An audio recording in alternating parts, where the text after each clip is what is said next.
Let's get into Damon's question. He says, hey, everyone, I recently got my first real road bike, he says. They're probably all real, as Damon. So, but I think that what you're getting at is something different here. He says, my first real road bike after riding single speeds for most of my life, so a geared bike, and have since fallen head over heels for cycling. I've spent the last 7-ish months slowly building up my endurance, and now I'm happy to say I have a few centuries under my belt, and I'm always looking for ways to go farther and faster.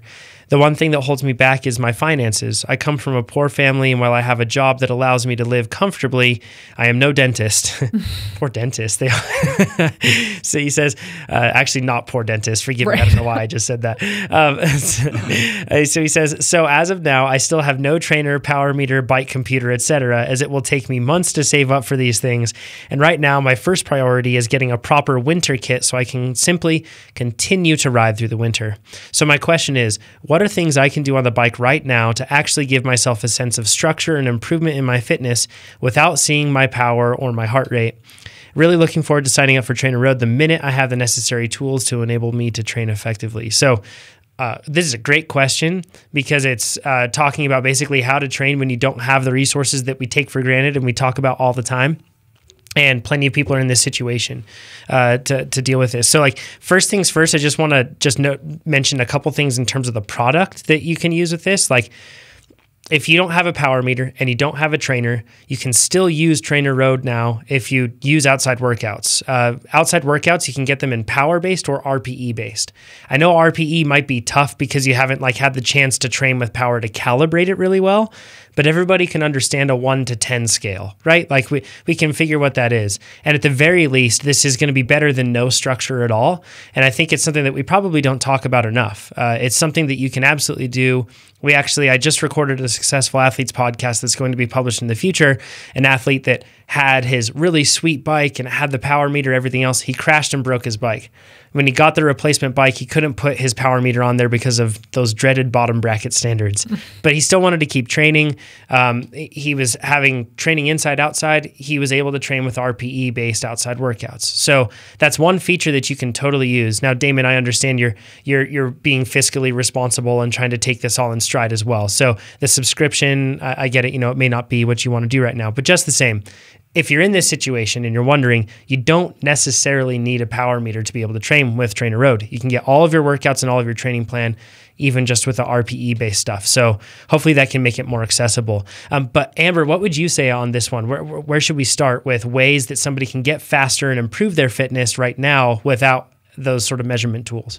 Yeah, I just want to start by saying when I actually got started in cycling, I didn't have anything, like no heart rate monitor, no power meter. And it was many years into my career before I started training with power. So I kind of went from nothing to heart rate only, and then finally got into, combining heart rate and power. And the power meter is really helpful, yes, but it's like you said, it's not necessary at all. And not only did I start there, but most of the people who were mentoring me early in my career had actually entire careers, successful careers, not using heart rate monitors or power meters. So it's definitely doable. And so I speak in some part from experience here.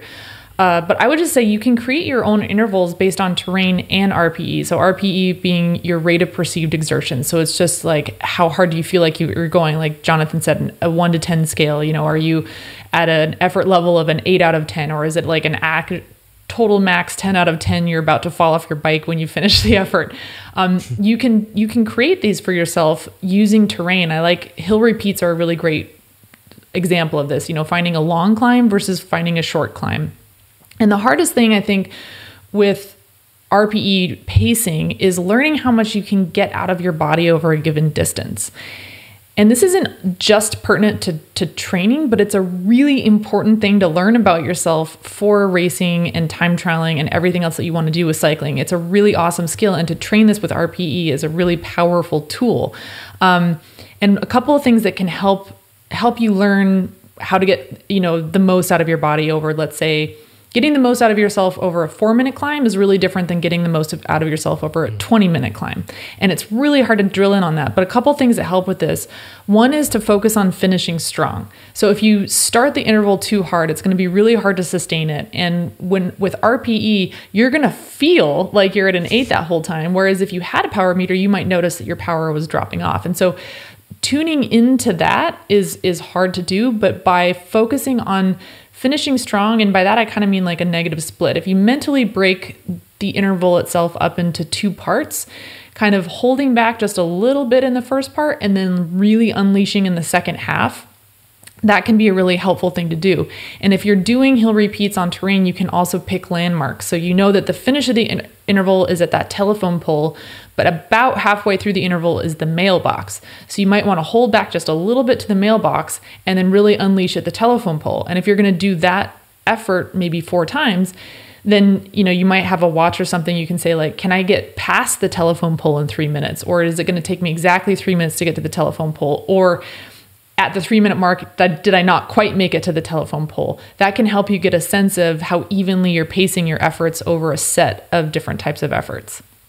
One thing to add to that, when you're talking about RPE and negative splitting and interval, you should come into that and think at the center point of that interval, you should be like, okay, now I unleash, and you shouldn't be able to see a big increase. Right. If you're doing it right, when you unleash, you'll be like, oh my gosh, I really don't have that much more.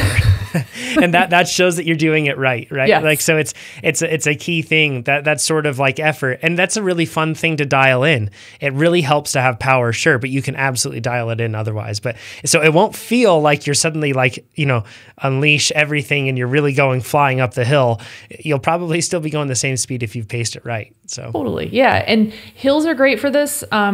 But then you might also want to be doing intervals on flats as well. And that you can play around with gearing on flats. If you're on like a dead flat road, just increasing your cadence in the same gear means that you're going to be putting out power by definition. You're going to go faster. It's going to feel harder. So you can experiment with changing your cadence as a mechanism for gauging an effort. And you can do the same thing with landmarks. I think landmarks are a really great way to kind of gauge your pacing between, you know, different efforts within a set. And then the last thing I want to say on this, which all of my career, I go out and I do efforts back and forth on the same stretch of road, right? So I have a hill for my VO2 max efforts on a hill, and I have a section of road that I really like for my 20-minute efforts. And I just go back and forth and repeat the, you know, whatever the reps I want to do within a set on that back and forth on that stretch of road. And after many years of doing this, I discovered that actually a lot of people, it doesn't occur to everyone to go back and forth on the same stretch of road. Like, people kind of get it in their mind that you have to do a loop, and then trying to, you know, add intervals in onto a loop can get a little bit tricky.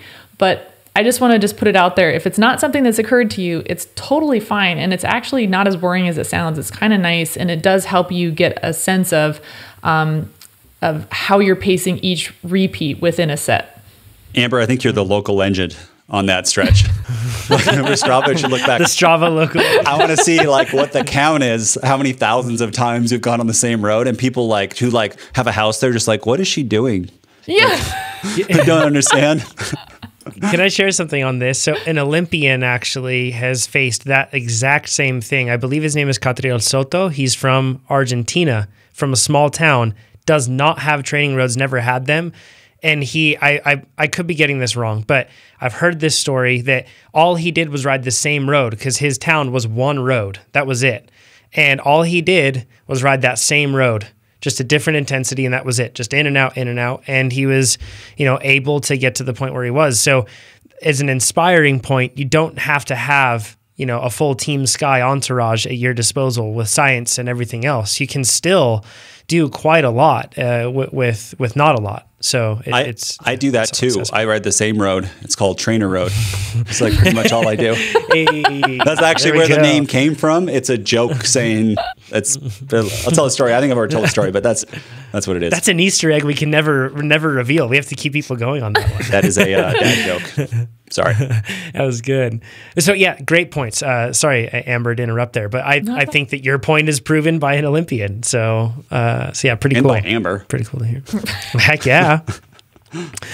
Chad, how about you? Do you have any points to add on this? I know that you've mentioned even on some TTs, some of your best TTs have been done dataless. Yeah, I actually have a pretty hefty amount of contribution on this one. So first off, Damon, I'm going to lay some anecdote on you. And then I'll follow that up with a bit of science and research, because I think both of them are really useful in this context. That was a good mic drop tone there, Chad. That was solid.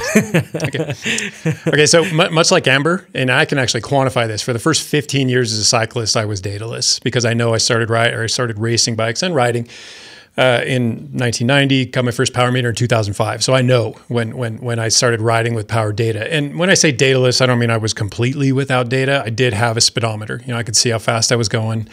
That's really all those things told you. And then many of us started in college. I mean, I think that's where a lot of our racing careers began. There weren't a whole lot of high school teams back when I started, that's for sure. And we didn't have excess funds. I mean, we're coming from the same place you are right now. And one of the things I did, I got my mountain bike, I would ride this same loop behind my house. I mean, if I had to put a distance on it, it couldn't have been more than a 5-mile loop, but I did it every day. And I just got a little faster, went out and did my first local mountain bike race and got accused of being a sandbagger because I won by such a large margin. And I did that same loop, that was it. But it was, the same type of terrain. There was a lot of overlap, such that that loop actually benefited that particular race really well.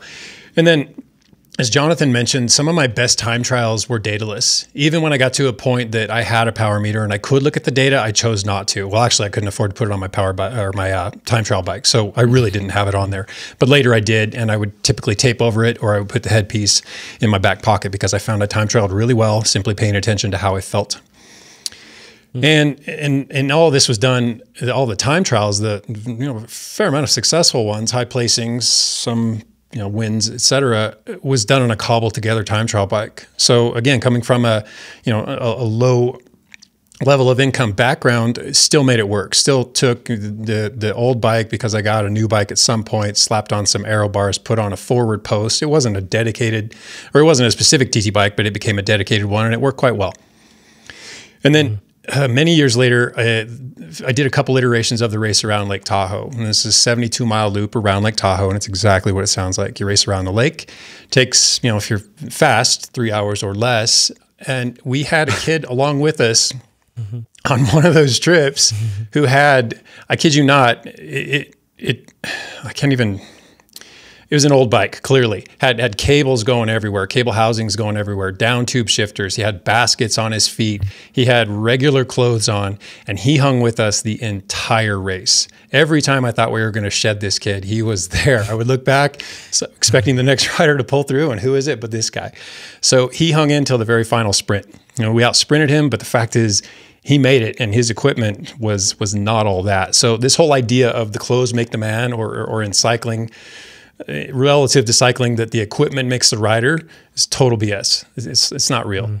Chad, what was your license plate holder for years? What did it say? I raced around Lake Tahoe in less than 3 hours. They handed them out. Yeah. If you broke 3 hours, it was a big badge deal. of honor. It's a badge of honor. Yeah.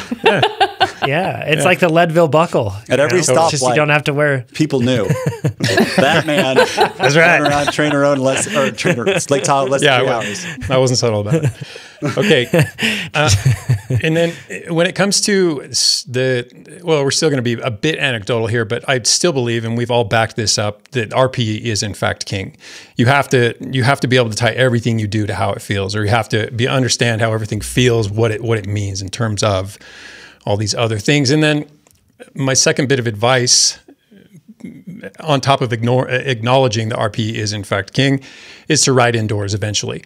So I know you're not there yet, but I think your next move needs to be to get an indoor trainer and to get a TrainerRoad account. And I know, of course I'm going to say that, but I mean, that's where you're going to drive the most benefit in terms of where you're going to go from this point forward, if performance is your concern. And it sounds like it is. So when you do have this data, this indoor data, and even in the meantime with the speedometer, even acknowledge that every bit of data that you acquire, that we acquire, helps us reinforce what we know and what we're learning about RPE. It informs our perception, quite literally that, rating of perceived exertion. Everything from the power you're putting out, to the grade that you're riding, to the speed that you're sustaining. You can look at that data and then realize, okay, that's what this feels like. You can make these associations so that you're not reliant on that data. You can translate it meaningfully. Even heart rate helps us recognize a number of things. One of them is that there's a pretty substantial disconnect between our internal stress and our external load. So what's going on inside the body and what the body can do can often be different things on different days, which is why training solely by heart rate is problematic. Again, to reiterate, RPE is king, and it's your best friend right now. It's most of what you've got. And frankly, it's everyone's best friend all the time. You just have to learn how to make use of it. Okay, so that's the anecdote. Now let's get into just a bit of science. First off, there can be an emotional connection, as odd as that sounds. And I came across an article that from way back by Matt Fitzgerald titled "The Tyranny of the Comfort Zone." And what he describes is those riders who gravitate toward comfortable workouts, or what he calls the comfort zone, claim in particular that high intensity interval training is dangerous, that it risks overtraining and injury, and therefore it should be minimized. They try to play it as sensible training when what's actually going on is they're making excuses because they're afraid to hurt. So they're avoiding suffering, not recognizing the fact that super threshold work, anything done above your FTP, high intensity interval training like VO2 max and anaerobic work, sprint intensity training, all seemingly out of line with certain disciplines, convey really useful physical adaptations across the board. And this is why you'll see sprint workouts at the start of a long distance Ironman plan. They're meaningful, they're useful and meaningful. You may not recognize it in the moment, but these adaptations will catch up and they will make a difference at some point in time. Take those physiologic adaptations and set them aside. And he makes this point, and I strongly agree with it, is that suffering for the very sake of suffering in training is absolutely necessary to realize your potential in competition. And this brings me back to something we've talked about a couple times, where there's kind of a couple schools of thought on this. And one is that you save your hardest workouts for race day. You know, nothing brings it out like a race. And I agree with that to a large extent, but I'm definitely of the latter school, the one that says your hardest stress needs to be done in training. I want people to experience everything they can in training such that when it happens on the race course, they're not surprised by it. They may recognize this is going to suck. I don't want to do this, but I can do it because I've seen it before. I've felt it. I know I can do this. That is so key, what you just said. And I want to just pull everybody, rather than like, there's a type of intensity where it's like 7 hours, right, that you don't get in training. But for actual intensity inside of a race, my workouts have matched or exceeded actual intensity in a race. Is that the same? Let's go through Amber. Did you train as hard as you raced? I would say in terms of intensity, yes. It was really hard to replicate volume, like doing back-to-back stage races. Sure. But as far as intensity goes, yeah. Yeah. Chad? Yeah, absolutely. This is why I come from this school of thought, is because I went through all of this while I was teaching classes, such that when I went out to a race, nothing was unusual. John? Yeah, same thing, especially with like cross-country mountain biking and doing the reduced amplitude billat workouts where it's like you punch and then you rest just below threshold, then you punch again. You have to do that 8 times. Yeah. You do not feel like doing it after time 2. But you still have to keep going. And there's so much value in that. Once again, the tyranny of the comfort zone. Like, it's really tricky. That's one of the reasons that measurement is so important and so helpful, is because it allows us to quantify abilities, see where our potential is, and then make sure that we're reaching toward that potential. Now, if you don't have equipment, you can work your way into that for sure. But it's still like it's such an important point that you can't let yourself just drift away. And I think that there is a whole lot of aversion to data because it does allow you to reside within that comfort zone. Not our exists listeners. for sure. Just the idea, if you're in a race with like, it's a mass start and you're with a group and you're with that group and it gets really hard, of having that thing in the back of your mind where you're like, I've gone harder than this. So even though you're like, there's like doubt, but then you're to go, I remember this one workout where I went way harder than this for longer. And you're, so I'm going to get through it. And then you have that kind of confidence and then you get through it. It's awesome. Yeah, John. I'm sorry, Chad, because we're totally interrupting you. But hopefully it's adding to this. One thing that you brought up there, and I think that it's really important, I don't want our athletes listening to this to suffer for the sake of suffering, but to go through that for a productive reason and to understand that it is productive. Mm-hmm. If you're following a structured plan, it's all very intentional. Specific things are being accomplished, many of them physical and also some of them psychological. It's getting you used to being that uncomfortable. That's something that you have to do to be able to perform like you want to perform on the big day, whatever that may be. Really? So it's not just, you don't fall in love with and get distracted and lost in the suffering itself. It's always productive. You're always working towards some greater accomplishment It's just that the regular and frequent and uncomfortable cost is discomfort. And that's what you have to go through as an endurance athlete. There's no way to get better without going through that level of discomfort. So don't lose focus. Don't just focus on the suffering. There's bigger fish to fry out there, so to speak. So yeah, just want to make that point. So continuing on with this whole idea of an emotional connection between your intervals, because what I'm getting at here is that there might be yet another way for you to work without data. Matt talks about, or he referred to, a study done by Bertrand Barrand in 2009. We'll link to this. And he says, and I quote, "You have to associate a level of emotion with the ability to maintain that pace for exercise of different durations." And he talks about emotion, but basically what he's describing is the whole comfort-discomfort continuum, which is what? That's RPE. I mean, we're basically quantifying discomfort. You know, how much discomfort can we take for this long? Here's the number we associate with that. So you're really learning to use your feelings, your RPE, your particular rating of perceived exertion, and acknowledging that too can guide your effort. Yeah, this is really hard to do because it's very uncomfortable.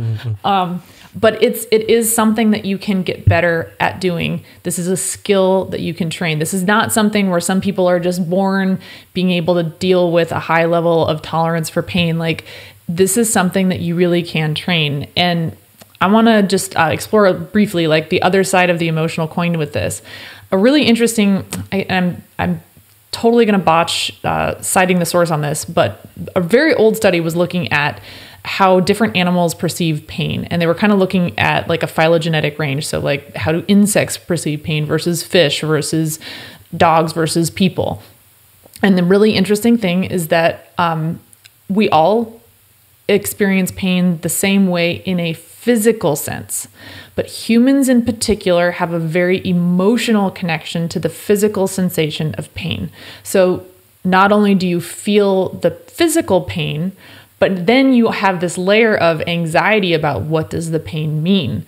So as an athlete, you start to feel that pain and that discomfort. You're not just feeling the discomfort of the physical sensation. You're also feeling that discomfort of the anxiety around, does this mean I'm not good enough? Does this mean I'm not strong enough? Does this mean that I'm going to get dropped?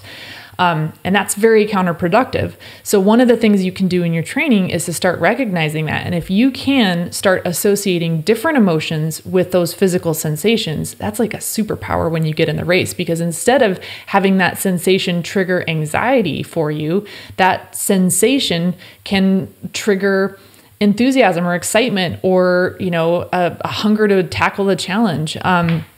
And this is something that you can practice every day in training. You don't need a power meter for it, but you can start, you just start by noticing, like, where does your mind go when you start to get uncomfortable? What are the thoughts that come up for you?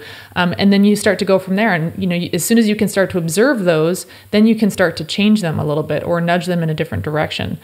So just keep in mind that this is, it's not something that anybody's born with. And actually a mantra that I like to use once in a while to tackle exactly this is, it's just a sensation. Like, the pain, if you can just feel the pain for just the pain and get rid of the anxiety on top of it, it physically, like, the perception of the pain comes way down. Mm-hmm. That's a great point. I noticed that I get worse at this when I get out of practice with it too. I don't know if you noticed that, Amber. Like, oh yeah, it's not like because you've had I'm sure that you still face that today when you're training. Yeah. It's not totally. Like because you had a long professional career that you're suddenly just a forever adept at doing this. I get out of practice at it and I notice it. Yeah. So. Amber suffered more than all of us probably combined, because you include swimming alone. Swimming alone, you probably suffer. Swimming is horrible. Like, it is horrible. Like, it is so hard. 10x. Whatever the normal amount of suffering is 10x. Yeah. But I think what you just said, Amber, there's two like mental states that I get in when you're in an interval or you're working hard. Is there's this positive state where you feel like you're on top of it, and this is kind of weird to say. And then there's another feeling where you're behind it. And in group workouts, I can see my face, like with the camera. And when I'm on top of it, I like my face, I like look like I'm just all emotion, not all emotion, but all smarts are gone. My mouth is way wide open and I'm on it and I'm like concentrating and I'm breathing in deeply. And then there's like, when I am behind it, I like look tense and scared. And like my face is like kind of like scrunched up. Emotion comes back. Yeah. And you probably see this in the ramp test too. At the very end, when I am at my best ramp test, I am like, Like I can't see it, but I look like the ghost, the scream emoji. That is like me, except without the hands up. But it's your mental state, and if you're positive about it, like I'm in this, I'm getting deep. It's like doesn't hurt as much, which is insane. Yeah. Yeah. Long sweet spot intervals really teach you that too. It can be a whole story, just one sweet spot interval sometimes. Like a 20-minuter, you're like, it was wonderful, and then it was the worst of times, and then it was the best of times, and then it was you can go through it for sure. The best song comes on right in the middle of your sweet spot interval, and suddenly it gets easier, even though your power meter hasn't changed. It's really hard because I think we all care a lot about the performance. Like you care about the outcome of the ramp test. You care about the outcome of the race. And it's hard to care about the outcome and not care about the pain. But if you can get to a point where you just don't care about the pain, it's pretty powerful. Chad, do you have anything else to add? I do. Just one more thing. Damon, I want to point this at something that I think a lot of people may assume, but is not necessarily the case. And this is in the context of research and researchers and people who do this professionally and recruit, some of the best athletes or really wide-ranging cohorts, or they're very specific about what they do. And a lot of the times they're associated with the university, right? And they have access to all this equipment that you'd expect them to utilize. And they do utilize it, but they may not necessarily inflict it on the athletes. And particularly, if you look at if you read enough studies, you'll see certain comments repeat themselves, and they'll make recommendations, the researchers to the subjects. Ride at your maximum sustainable work intensity. Aim for the highest average power. Go as hard as you can for all 6, 7, 4 of these intervals. They may have done a ramp test. They may have done gas exchange. They may have done everything they need, and they're sitting on all this data, but they're not telling them ride at 300 watts, ride at 75% of. They're saying pin it, go as hard as you can, come what may, and the results pan out quite well. And my main point here is that performance improves even in the absence of all these objective measures of all these data metrics. And the point to further that is that metrics are not a necessity. They're highly useful. They're potentially very valuable if you make proper sense of them, but they're not necessary to getting faster. But eventually, when you do have a trainer, you can have some exposure to them indoors, and you can make these associations a little more in a little more informed manner.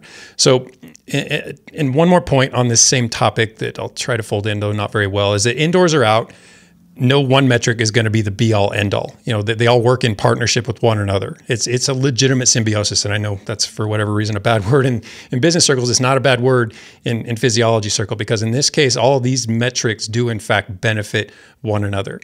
So to restate, one part of my advice is when you can, and I know you're financially strapped, but when you can, I do think an indoor trainer and subscription to TrainerRoad is your next best route in terms of how you can learn these associations. And then it doesn't matter where you ride. Even if you do an indoor trainer ride and you don't have power, you can understand certain things. But then when you do go outside, you can have 4 different bikes. Let's dream big, right?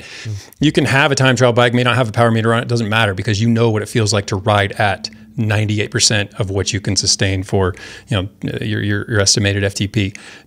Doesn't matter if you have a mountain bike, a gravel bike, all these different bikes. You don't have to slap a power meter on all of them, because you are now an informed subject. You've made all these associations, and they're in the bank, the mental bank. Where I think the data becomes so valuable for the athlete is when you need a path forward and you want to be able to break through plateaus, reach a specific thing, when you want those specific outcomes, when you have something specific that you want to accomplish, that's where data is just so helpful. But there's no denying its utility. It's absolutely very useful, but it's not necessary when it comes to getting faster. Yep, especially in the beginning times, like when there's a lot of low-hanging fruit, you can, blind mouse yourself and bump into plenty of walls and still make forward progress, right? Without having a lot of knowledge like Chad has, like everything baked into TrainerRoad and everything else. You can still make a whole lot of progress. But when you want specific progress, when you want specific takeaways, that sort of a thing, that's where you go. So that's where it kind of comes back in. Nate, do you have some stuff to add? Yes. So one thing with RPE is RPE changes based on how recovered you are. Right, where some days an aerobic ride feels extremely hard, and it's all over the place. Even how many carbs you eat, RPE changes, which then changes your power zones, even though your physiology hasn't changed, which can be tough. But one thing that I really like are using ventilatory levels. So if I have a mountain bike without a power meter and I want to do a threshold sweet spot type effort, I can use ventilatory levels. And what those are when your breathing changes. And I never, for like 30 something years, I never knew it was a thing until we did that VO2 max test at Silver Stage, and I paid attention to it. And what happens is your breathing rate changes. So you have the normal breathing rate, which is like aerobic. And then once you get to threshold sweet spot kind of level, not immediately, but after a little time in there, your breathing starts to like double. And then when you get to your third ventilatory level, which is the last one, it is like, that's like when I used to run a 5K, that would be my target. Like if I wasn't breathing at that level, it wasn't good for the 5K race. And what you can do is say, if you want to do 60 plus minutes of aerobic riding, stay in V1. If you want to do a threshold or sweet spot level, make sure that after a couple of minutes, you're getting into that V2 for like a 10 to 40 minute or longer interval. And then for VO2 max, so you're saying you're going to do 3-minute hill repeats, make sure you're reaching that V3, because if you're only reaching V2, you're probably not doing VO2 max.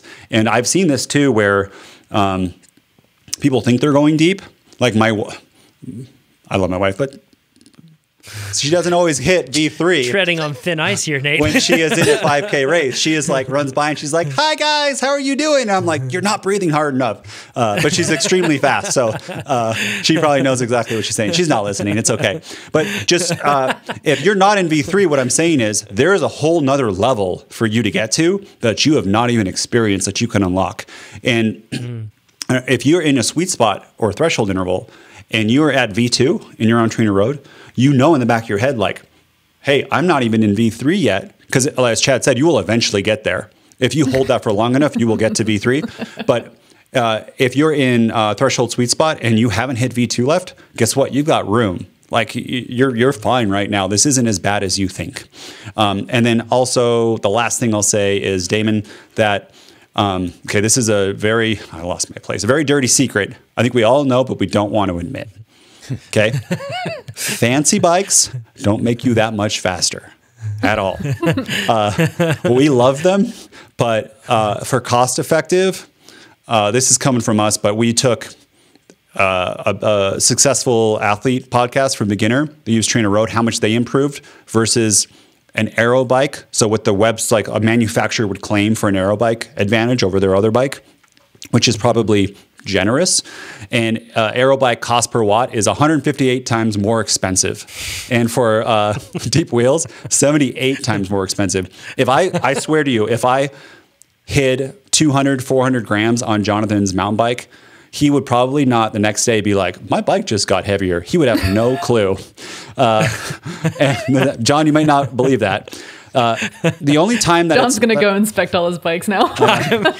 Exactly. You just broke my brain. They're all coming apart down to the bearings tonight. I put an extra 75 grams of sealant in each like wheel, and he doesn't even know. Oh no! Because that's the difference between like $1,000 wheel set. Don't do that. The other thing, the only time where I think it's a little bit more beneficial is getting aero bars on your road bike, or going from a road bike to a very low end TT bike. But a very low end TT bike to a very high-end super bike could be $9,000 difference or more, and it's going to be a very few watts. And I know a lot of us love that, we're doing marginal gains, and I've lost races by just a little bit, and some of us are racing a powerhouse of Amber and Brandon at Cape Epic one day, and we need all the help we can get. But in general, it's not it. And the last thing that you can do that does not cost you any more money, and someone on this podcast is doing this for years, even in casual wear, is buying clothes 3 times too small for you. So one of us here wears very tight t-shirts often, but also if you just buy, like when you're buying a jersey and you buy tight, I did it myself with our new order for TrainerRoad kits. But if it's very, very tight, that could save you 5, 10, 15, 20 watts by having tight clothing rather than loose. Yep. And you don't need to have some special materials, just not having it be loose. And when you try it on, you're going to be like, this is ridiculous, right? This is if I may. Do you think Chad, the floor is yours. I'm not talking about who am I talking to? My t-shirts fit when I buy them. I just happen to respond to strength training. So Oh, hey. Oh, gauntlet. Mike was dropped. The man has spoken. He buys them all when he's skinny, and then he does. But no, Chad, you look great. He gets huge. You look great, Chad. But I'm just saying that it's a great strategy, right? To have it tight. It will feel too tight when you first put it on. Yes. Right, and then you get used to it, and then you're saving a lot of time. So that is a great way if you do not have a lot of money. Is just when you do buy a jersey, buy it loose. All right, no, tight. What did I say? That buy it tight. The point being, there's so many ways that you can get faster without spending a ton of money, right? Yeah. Like, and one that's really easy is just by having kit that's more aerodynamic, right? Or plenty of different options. So, and that article you mentioned, Nate, was the cost of getting faster. That was, so Sean, our awesome copywriter, put that together. It caught fire on social media. Follow TrainerRoad on Instagram and everything else, by the way, if you're not doing so already. You could see those awesome things where we brought equivalency into the game, where we showed how many burritos it cost for TrainerRoad, that sort of stuff. So anyway, super interesting. Nate, you gasped. You have something? Yeah, I know we're going to move on to the next question, and we've done one question, an hour and 45 minutes, but hopefully you've got some great takeaways from this. The one thing I said on social media is that I was going to tell everybody how my crash could have been preventable. And that is so important that I forgot, concussion brain. But okay, here's what I did is all the people riding that were new, like for Lee's clinic, we were all like not world-class riders, right? And what my mistake is I was following somebody. It was like tire to tire. I was thinking, oh, I'm going to help my Cape Epic thing. If I would have followed back 2 bike lengths, this would not have happened, right? If I would have given a little bit more room, and I was thinking about this, the only people that I trust to follow that close would be Jonathan Yu, Lee McCormick or his coaches, Keegan or Ryan Stanish, and Sophia. And this is 2 only if they know that I am on their wheel and I'm trying to stay close. Because you, all of you who I just mentioned are good enough where you will take lines that I can take. But and it's just, if I see you do it, I will do it. But Pete's a great rider, but Pete does he'll just hop over something where if I was really close, you guys have seen it, I would crash and hurt myself. I've seen it. Yeah, right? I've seen it up close. I've seen it in that wheel situation you just described. So for me, if I would have given 2 bike lengths with really even in a race too, this can happen. You follow so close, they make a mistake and then you get a really big mistake. 2 bike lengths, I would have been fine, right? I would not have any of this stuff. I would have finished the whole enchilada and my whole life could be different. Only because I was getting too close and I was actually getting a little cocky with my skills. As I was like, well, I'm going to roll up close and look at this. I'm doing it. Look how good I am. And then blammo, this is what I did to myself. So that is, I think, hopefully a lesson that a lot of people can learn is just give a little space. Even in a big race, you give a little space, it's going to be okay. Especially in descending, you give a little bit of space.